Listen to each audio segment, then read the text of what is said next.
दिल्ली प्रदर्शन में क्यों छाया है सोनम वांगचुक का नाम? आखिर कौन है सोनम वांगचुक? हजारों युवा सड़कों पर आपने देखी उनकी मांग, पेपर लीक पर सख्त कार्रवाई, परीक्षा व्यवस्था पारदर्शी बने और दोषियों को कड़ी सजा मिले। लेकिन इस पूरे प्रदर्शन के बीच एक नाम सबसे ज्यादा चर्चा में, सोनम वांगचुक। आखिर एक इंजीनियर और शिक्षा सुधारक छात्रों के इस आंदोलन का चेहरा कैसे बन गया? क्या इनका रिश्ता सिर्फ 3 इडियट से है या इसके पीछे एक लंबी कहानी है? आसान भाषा में हम समझाने की कोशिश करते हैं। पहले आप ये जानिए सोनम वांगचुक कौन है। सोनम वांगचुक का जन्म 1966 में लद्दाख के आलची गांव में हुआ। बचपन में उन्होंने ऐसी शिक्षा व्यवस्था देखी जिसमें स्थानीय बच्चों को काफी परेशानी का सामना करना पड़ता था और इसी वजह से उन्होंने तय किया कि वो शिक्षा के क्षेत्र में बदलाव लाने का काम करेंगे। मैकेनिकल इंजीनियरिंग की पढ़ाई पूरी करने के बाद उन्होंने 1988 में SECMOL student education and cultural movement of Ladakh की शुरुआत की। इसका मकसद था ऐसी शिक्षा देना जो सिर्फ किताबों तक सीमित ना हो बल्कि बच्चों को जिंदगी की वास्तविक चुनौतियों के लिए भी तैयार करे। 3 इडियट से क्या रिश्ता है वो भी समझिए। अगर आपने आमिर खान की फिल्म 3 इडियट देखी है तो आपको फिल्म का आखिरी किरदार फुनसुक वांगडू जरूर याद होगा। कहा जाता है ये किरदार काफी हद तक सोनम वांगचुक के जीवन और उनके काम से प्रेरित था।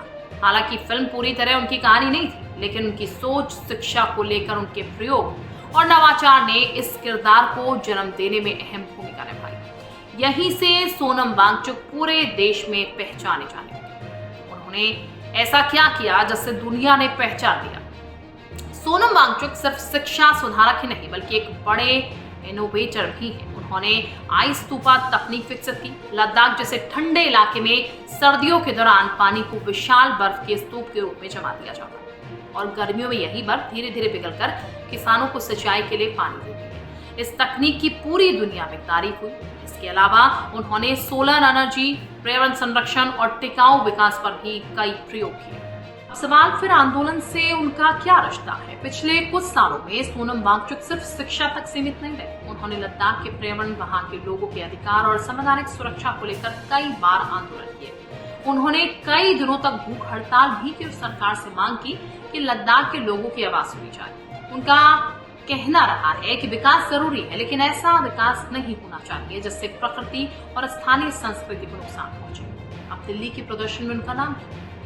आज देश भर में प्रतियोगी परीक्षाओं, पेपर लीक और शिक्षा व्यवस्था को लेकर छात्रों में नाराजगी है। दिल्ली में भी छात्र इसी मुद्दे पर प्रदर्शन कर रहे हैं। सोनम वांगचुक ने छात्रों की मांगों का समर्थन किया। उनका कहना है कि अगर युवाओं का भविष्य सुरक्षित नहीं होगा तो देश का भविष्य भी सुरक्षित नहीं रह सकता। उन्होंने सरकार से मांग की कि परीक्षा प्रणाली पूरी तरह पारदर्शी बनाई जाए, पेपर लीक रोकने के लिए मजबूत कानून लागू हो और दोषियों पर सख्त कार्रवाई हो। यही वजह है कि आंदोलन के दौरान उनका नाम लगातार चर्चा में बना हुआ है। लोग उनकी बात को गंभीरता से क्यों लेते हैं? क्योंकि सोनम वांगचुक किसी राजनीतिक दल के नेता नहीं। उन्होंने अपनी पहचान शिक्षा, विज्ञान, पर्यावरण और समाज के लिए किए गए काम से बनाई। जब वो किसी मुद्दे पर बोलते हैं तो लोग इसे राजनीति से ज्यादा सामाजिक चिंता के रूप में देखते हैं। इसी कारण उनकी अपील का असर युवाओं पर भी दिखाई देता है। क्या वो राजनीति में आना चाहते हैं?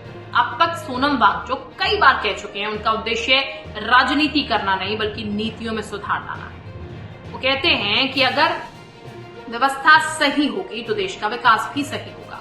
आज उनकी सबसे बड़ी पहचान क्या है? आज सोनम वांगचुक को लोग 4 वजहों से जानते हैं: शिक्षा सुधारक, पर्यावरण कार्यकर्ता, आइस स्तूपा की आविष्कारक, युवाओं और लद्दाख के मुद्दों की मजबूत आवाज।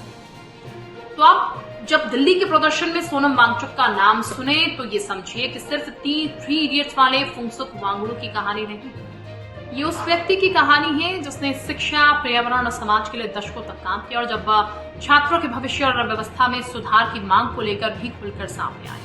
लेकिन बड़ा सवाल अब भी वही है, क्या इस आंदोलन से परीक्षा व्यवस्था और शिक्षा प्रणाली में कोई बड़ा बदलाव आएगा या फिर ये भी सिर्फ कुछ दिनों की सुर्खियां बनकर रह जाएगा?